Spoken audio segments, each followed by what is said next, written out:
नमस्कार दोस्तों, मैं हूँ हिमालय सिंह और आज के इस वीडियो में हम बात करने वाले हैं पवन सिंह के दूसरे इंटरनेशनल सॉन्ग के बारे में, जिस गाने का नाम है वो लड़की सही है। इस गाने का रिलीज डेट और टाइम कंफर्म हो गया है।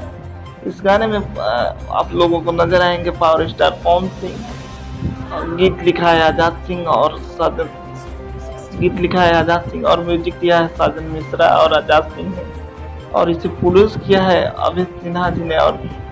और ये गाना यस्सी फिल्म से रिलीज होगा। तो यस्सी फिल्म तो कब रिलीज होगा इस वीडियो में जानिए। तो यस्सी फिल्म पे 6 जून को आप लोगों को शाम 6 बजे ये गाना यस्सी फिल्म पे आ जाएगा। ये लड़की सही है। अभी ये कंफर्म नहीं हुआ है कि वीडियो गाना आएगा कि ऑडियो आएगा, लेकिन हमें जहाँ तक उम्मीद है ये गाना वीडियो ही आएगा।